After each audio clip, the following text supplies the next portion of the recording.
Boa noite a todos. Espero que estejam todos bem.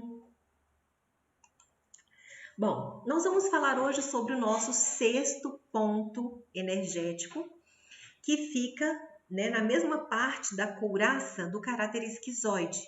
Então, tem uma relação com o que envolve essa parte aqui, né? Vamos lá, então.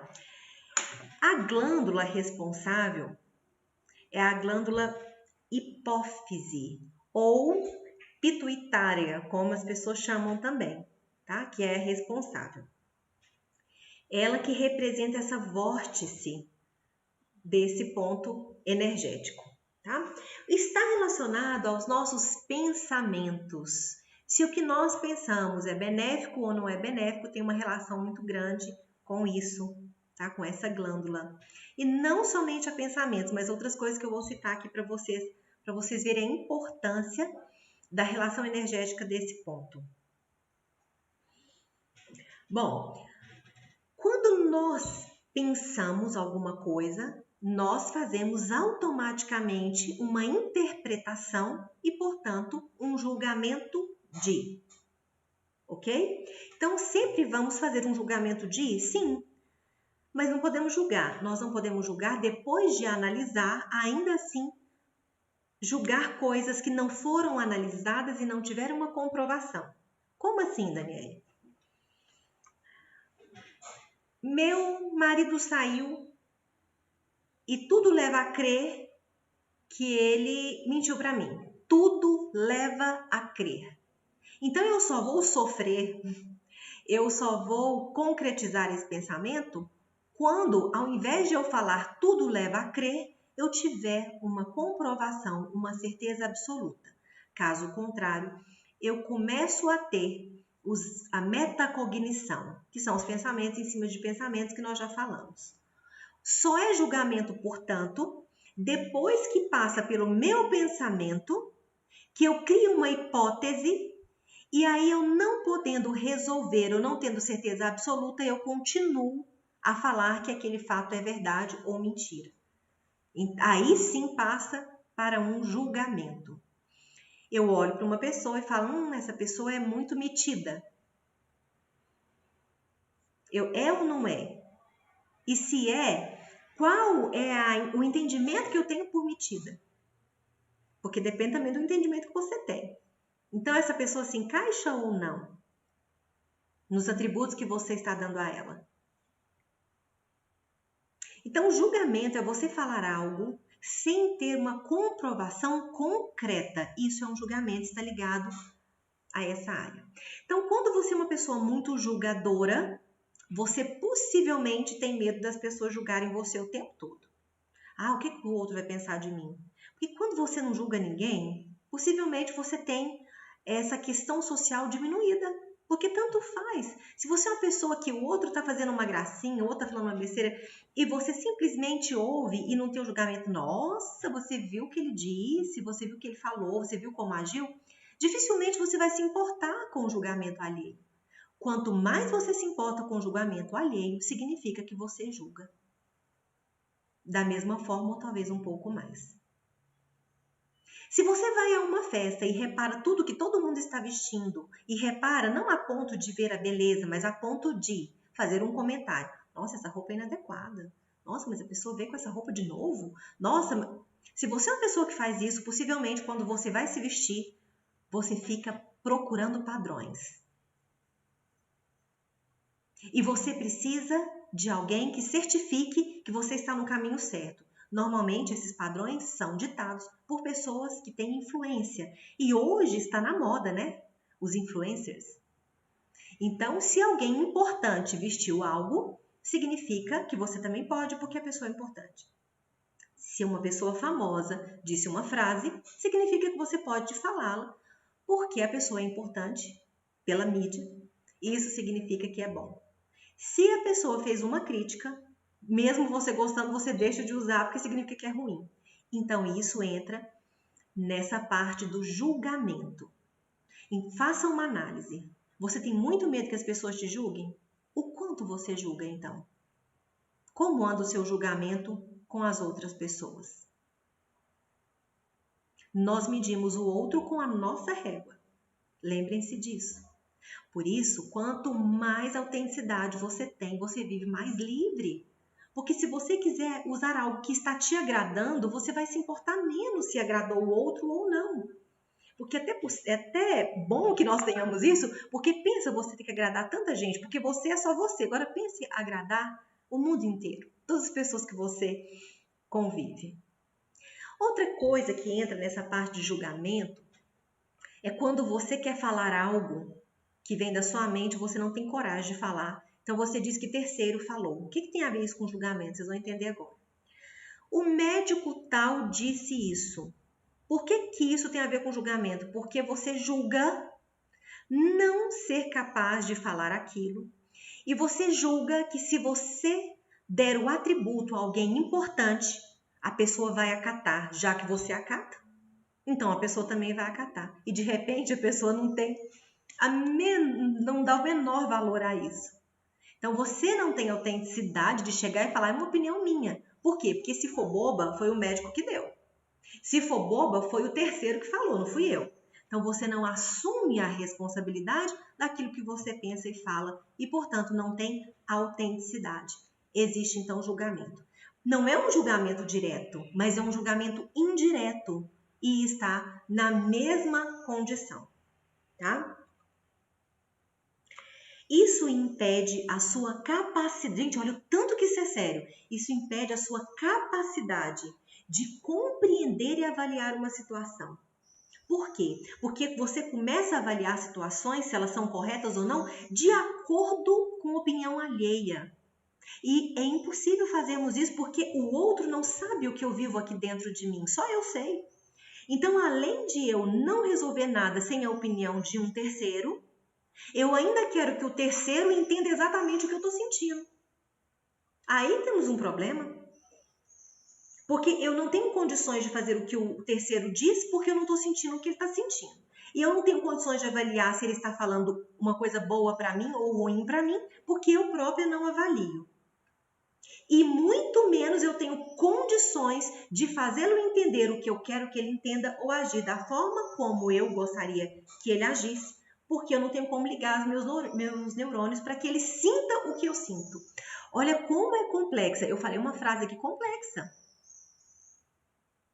Isso tudo está ligado no julgamento. E não só isso, como outras coisas que vamos falar. Então aqui nós temos as chamadas, de uma forma vulgar, cabeça dura. Sabe aquela pessoa que é cabeça dura? Você fala, ela comete os mesmos erros, ela não aprende, porque ela tem uma capacidade diminuída de análise, já que a análise dela não parte dela própria, ou seja, ela não analisa. Se não parte dela, ela não analisa. Porque para falar que a análise parte de você, você precisou analisar. Se você analisou, partiu de você. Então, por que ela tem uma análise diminuída? Porque ela pega a análise pronta e tenta colocar na vida. Nem os seus neurônios não estão entendendo o que você está fazendo mais. Você pegou uma coisa pronta e quer incutir dentro de você com atributos diferentes da pessoa que é o analisando. Que é a pessoa que fez a análise. Entenderam? Então, a questão do julgamento ela é muito mais complexa do que nós imaginamos. Vamos deixar para lá a palavra, depois ela sai. Do que nós imaginamos. Então, o interessante aqui é nós mais uma vez analisarmos para ver se não estamos entrando nessa tendência do julgamento. Porque ela vai lhe retirar a possibilidade de avaliação, de compreensão e de análise. Analisar as coisas é muito importante para que você acerte consigo. Não o acerto de certo e errado, mas aquilo que é benéfico para você. Isso precisa partir de uma análise e de uma falta de julgamento. O julgamento ele precisa ficar fora de uma análise. Então, como é feita uma análise? Uma análise é feita com dados concretos. Quanto mais próximo eu estiver de possibilidades, melhor para mim, melhor para o meu entendimento. Porque, querendo ou não, o ser humano busca respostas. E quando a resposta é, isso é um mistério, Isso era uma coisa, gente, que eu odiava ouvir isso na minha adolescência. Eu tinha muita sede de Deus, mas muita. Eu sempre tive, sempre. E a minha sede era tão grande que eu ia fazer uma pergunta e um adulto não podia me responder sobre Deus. E eles me respondiam assim: isso é mistério de Deus. Aquilo me deixava enfurecida. Não que não tenha mistério de Deus, tem. Mas tinha coisas que eram coisas que para mim deveriam ser explicadas. E o que tem se eu estivesse buscando respostas? Porque quando eu não tenho uma resposta e eu entendo que está fora do meu alcance a resposta, é uma coisa. Aí entra a minha fé, fervorosa inclusive em Deus, entra a minha certeza, porque eu digo que eu não tenho fé, eu tenho certeza de Deus, né? Aí entra a minha certeza em Deus, mas quando isso foge completamente do meu alcance, por eu ser humana. Agora tem coisas não, tem coisas que eu poderia saber, e as respostas que eu tinha eram essas. E quantas vezes nós não fazemos isso com nossos filhos? Ah não, isso você não entende ainda não, você não tem idade para isso. Não deem essas respostas pelo medo de errar. Vamos procurar alguém que saiba explicar, porque eu não sei. Você não tem que saber tudo. Você pode falar para o seu filho que tem coisa que você não sabe, por exemplo. Mas buscar aquilo que nós podemos saber, porque tem coisas demais que nós podemos saber e que nós não sabemos por negligência. Em relação a sexo também acontece demais, porque a criança com 6 aninhos vem perguntar algo de sexo ou algo que aconteceu no corpinho, os pais cortam na hora, não está no momento de você saber. Não está no momento de saber da forma como você sabe, mas tem condições de explicar de outra forma. Tem condições de deixar saciar a mente daquela criança. Mas o que a gente faz com a criança? A gente obstrui. A gente começa a cortar a possibilidade de análise. E depois, quando estamos na fase adulta, nós entendemos que até para sentirmos amor e felicidade, parte de uma análise cerebral. Então é uma judiação. A gente cortar a possibilidade do saber. Inclusive, eu falei na primeira live que no cérebro nós temos os pontos de satisfação e prazer. Para os dois estarem no topo, eu preciso de entendimento. É um conhecimento com emoção. E a gente tira isso logo de criança. Porque nós temos medo de dar resposta. Resposta que nem nós não conseguimos administrar dentro de nós. Quanto mais passar para a criança. E os dois assuntos mais fortes nesse sentido é Deus e sexo. São os que nós mais tememos falar e são os mais bonitos de serem falados. Os dois têm a ver com toda a relação da vida, com toda a relação de amor, de criatividade, de prazer, e nós simplesmente descartamos, porque foi pregado antigamente que essas coisas que dão muito prazer não podem ser faladas e que a igreja tinha muito medo, a igreja católica no início tinha muito medo das pessoas terem muita liberdade, né? Assim aconteceu com as bruxas quando foram queimadas na época da Inquisição. Elas eram mulheres livres e não pagavam impostos. E a Igreja Católica não permitia que essas mulheres não pagassem impostos, mas elas não viviam na comunidade. Então elas faziam muitos remédios caseiros, depois foram chamados de poção mágica, né? Elas faziam remédios caseiros para cura, que é a nossa fitoterapia, a nossa homeopatia. E então elas eram muito independentes, elas foram queimadas na fogueira. Né? Tem estudos muito bacanas, muito interessantes sobre isso, porque era um domínio, e que é domínio maior do que o domínio religioso, infelizmente existe. É claro que não é em todas as doutrinas, eu estou falando que nós crescemos a partir de um domínio religioso.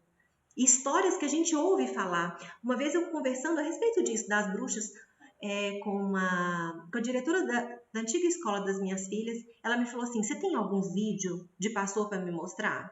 Eu falei, não, eu tenho a história, eu tenho... Hoje tá ruim então as minhas palavras saírem, né? Eu tenho os miscelâneas, né? Eu tenho coisas muito mais concretas do que um vídeo, porque o vídeo você pode gravar e falar o que você quiser. A história ela é documentada e tem documentos para isso. Não, mas ela queria um vídeo. Eu falei, mas gente, eu tô com embasamento aqui. Olha como nós pensamos. A gente ouve as coisas e ao invés de buscar para ver se é verdade, vocês sabem se o que eu estou falando é verdade? Porque eu posso estar falando inverdades aqui nos 50 tons. Então a gente tem que ter essa busca. Isso é verdade? Isso procede? Como é que é? É interessante a gente ter essa certeza. Quanto mais certeza nós temos das coisas, certezas pautadas, aquilo que nos esclarece é quando a gente faz assim, entendi, fez sentido. E aí, se fez sentido, você gerou a tão esperada felicidade e começou a organizar aí a sua mente. E organizando a sua mente, você já sabe que é consequência organizar o seu corpo. E tudo parte de um julgamento e de uma falta de entendimento. A gente não simplesmente, eu ouvi isso, então isso é certeza. Não, quem disse? Sem contar que nós temos autores diferentes. Nós tivemos aqui no Covid autores que falavam, não, é bom o isolamento social, outros, não, é ruim o isolamento social. Em quem eu vou acreditar? Eu preciso buscar dados concretos. Então não julgue. Busque dados concretos. Dados concretos não é um vídeo simplesmente gravado, são documentos. E mesmo assim, nós teremos mais de uma interpretação. Tem gente que fala assim a respeito da Bíblia, que é o que eu mais gosto de citar. A Bíblia é única, mas as interpretações não são. Senão nós não teríamos tantas igrejas do mesmo segmento. Várias igrejas evangélicas. Nós não temos uma igreja evangélica, nós temos várias. Nós não temos uma igreja católica, nós temos vários segmentos. Qual que está certo? Nós não sabemos. Então precisa de passar por uma análise. Terão análises absurdas e terão análises mais próximas uma das outras. Por exemplo, se eu tenho igrejas evangélicas, possivelmente as análises ali são parecidas. As igrejas católicas, elas terão análises parecidas. Os kardecistas terão análises parecidas. Mas por que eles começam, então, a separar? Porque um estava errado, o outro não. Porque houve divergência de opiniões. Vou dar um exemplo para vocês. Eu vou falar mais da igreja evangélica porque é onde eu presenciei mais, né? Eu cresci nesse meio. Existem as igrejas tradicionais. Por que existem as igrejas renovadas? Porque a tradicional ficou errada? Porque eles tinham uma outra visão apenas. Temos como julgar. Porque eles tinham uma outra visão. Na minha cidade, por exemplo, eles saíram de uma igreja presbiteriana tradicional e tem uma outra igreja, que é uma igreja mais avivada, mais moderna. Qual que está certo e qual que está errado? São visões diferentes. E aí nós vamos julgar qual está certo e qual está errado? Olha como é difícil o julgamento, porque se você optou por A ou B, você vai ser a favor daquilo que você optou, porque foi o que fez sentido para você. E aí, se você não optou pelo B, o A está errado? Não é bem assim. A gente precisa levar para uma análise. E nós temos medo de fazer a análise, na maioria das vezes. Principalmente com esses dois temas, tá? Bom, a hipófise que nós estamos falando, ela é uma pequena glândula e é do tamanho de uma ervilha. Depois eu vou mandar uma foto para vocês no grupo. Ela é do tamanho de uma ervilha, tá? Mas ela é poderosa porque ela organiza o nosso sistema endócrino. Ou seja, se ela organiza o sistema endócrino, ela vai pegar tireoides e vai pegar as nossas adrenais, mais uma vez, para vocês verem o tanto que é importante o fluxo de energia do corpo, que a gente fala de adrenal em quase todas as glândulas. Tá? Então, vai pegar todo o fluxo do meu corpo, novamente. Só que vai dar ênfase aí na adrenal, na tireoide, na suprarrenal, nas mamas, tá? A hipófise tem uma relação muito grande com as mamas. Então, preste muita atenção, porque nós temos muito câncer de mama. E câncer, ele é uma obstrução do fluxo, por isso que ele dá um nódulo que surge o câncer. Ali morreram muitas moléculas. É uma falta de fluxo também. Tá? E ele controla o nosso sistema híbrido, que é a água do nosso corpo. A hipófise também tem esse controle, que é um controle energético também. E o nosso sistema gônada. O que é o sistema gônada? Os nossos órgãos sexuais. Então, o julgamento controla? Controla. Porque se você casa e tem um julgamento de que a pessoa fez algo errado com você, acaba a sua vontade sexual na hora. Você não sabe nem se é verdade, porque não precisa ser verdade. Você só tem que achar que é. A partir do momento que você acha que alguma coisa é verdade, aquilo lá é verdade absoluta para o seu corpo, para o seu organismo, mesmo que seja mentira. Se você vai ter uma relação sexual com um pensamento criativo, produz o dia todo possivelmente você vai aproveitar mais, porque você já começou a produzir o que é necessário para isso. Mas aí você chega, uma coisinha te contraria, você é controlador, você julga, acabou. Acabou a vontade. Inclusive, é até melhor se acabar, porque depois eu posso pôr a culpa no outro. Não é assim? Vocês já se pegaram nessa situação de torcer para uma coisa dar errada para você, só para você culpar o outro? Isso acontece muitas vezes. Então, a minha hipófise, ela é também responsável pelo meu sistema gônada, que tem a ver com os meus órgãos sexuais. Não é só isso, é muito mais coisa. Estou sendo resumida aqui, porque não tem como a gente dar uma aula de fisiologia, né? Mas eu estou resumindo para vocês terem noção de que aquilo que eu julgo, eu deixo de aproveitar. Se eu julgo que sexo é errado, como que eu vou aproveitar? Lembra que eu falei, faça uma oração na hora que você estiver tendo relação e agradeça? Você tem essa capacidade, porque normalmente a gente não vincula uma coisa com a outra. É como se fossem muito distintas. E não são. Se eu julgo errado, eu não vou fazer. Se eu julgo sujo, eu não vou aproveitar. E nem vou conseguir fazer uma oração. Então, os meus julgamentos, eles são complicados, porque se eu julgo... Vou dar um exemplo. Vai assistir uma palestra de uma pessoa que você julga a característica dela. Você não aproveita a palestra. Às vezes a pessoa tem uma baita inteligência, fala coisas absurdamente legais, boas e pautadas em verdades. Você não aproveita se você julgar o estilo da pessoa. Acabou. Impressionante. Quando a gente julga, as coisas acabam pra gente.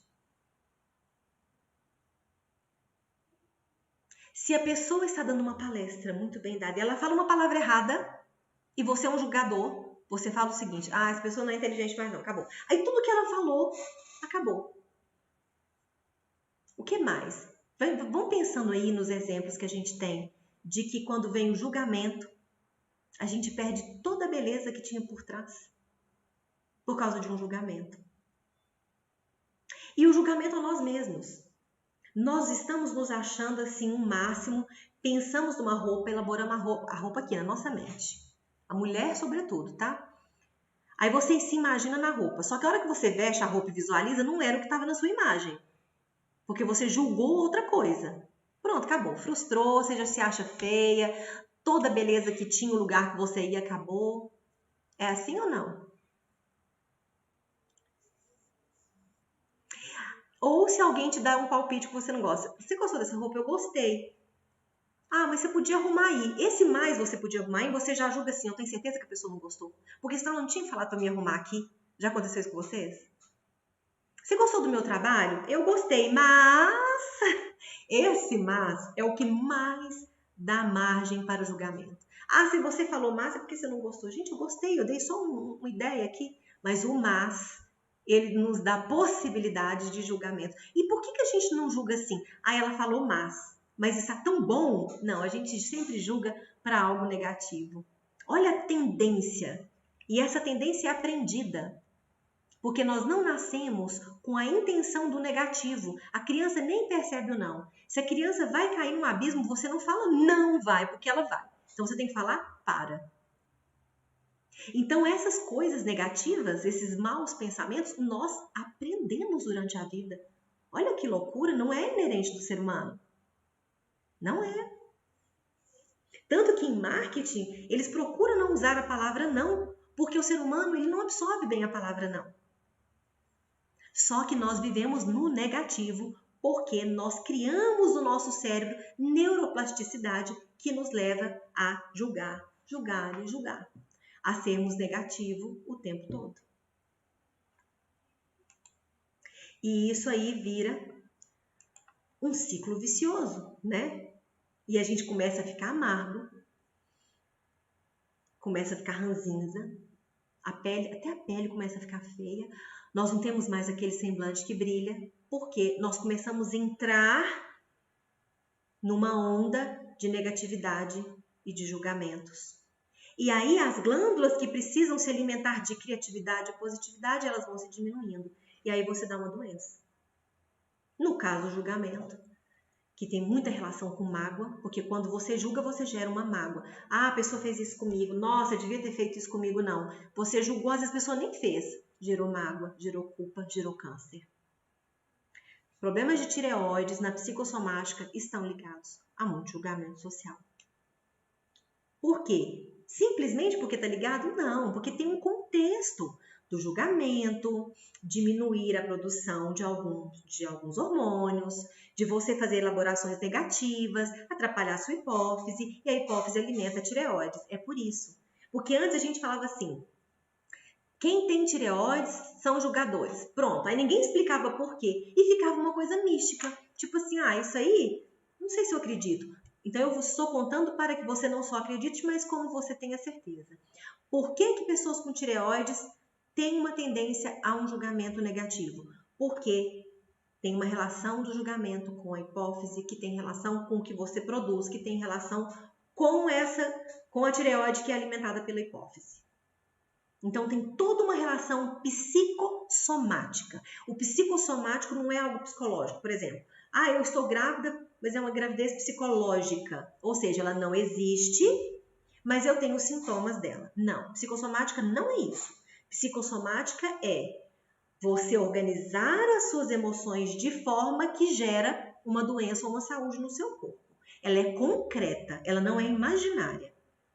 Isso eu quero que vocês tenham bastante em mente. Psicossomática não é imaginário, não é doença imaginária. É uma doença concreta que veio pela desorganização das emoções.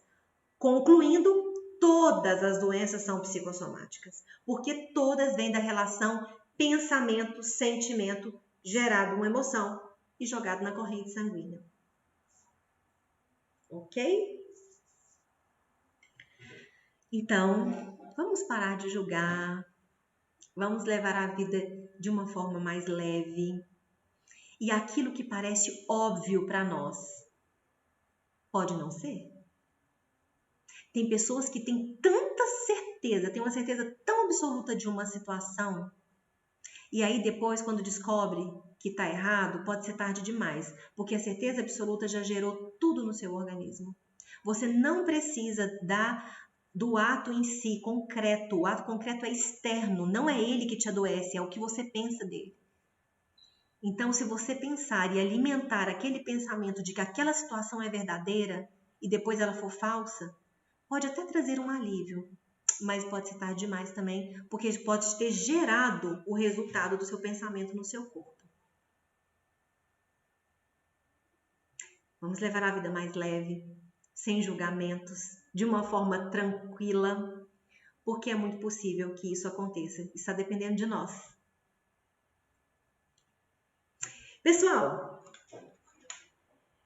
muita gente está mandando mensagem para mim perguntando o seguinte: Daniela, a hora que acabar os 50 tons, e aí o que vai ser? Eu tô amando isso, adorei a hora que eu recebi essas mensagens.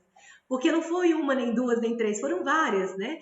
Várias pessoas perguntando o que a gente vai fazer.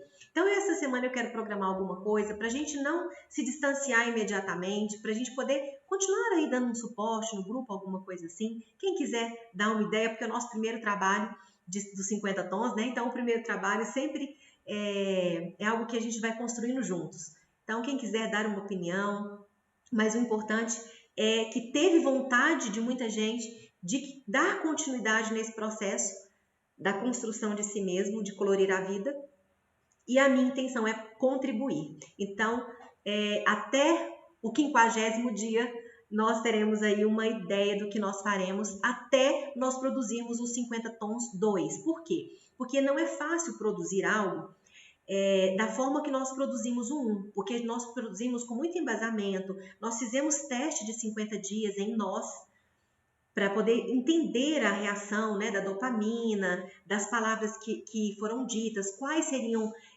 viáveis de colocar na primeira, na segunda, até a 50ª live. Então, foi um trabalho muito minucioso, não foi algo que simplesmente resolvemos falar dos assuntos e pronto, não foi assim. E os 50 tons 2, eu quero que tenha também a mesma qualidade, o mesmo amor, o mesmo empenho. Como nós não começamos ainda a escrever, eu preciso de, no mínimo, 70 dias, porque seriam 20 para produzir, 50 para passar no nosso corpo e nós produzimos o material, tá ok? Mas, até a gente produzir esse 2,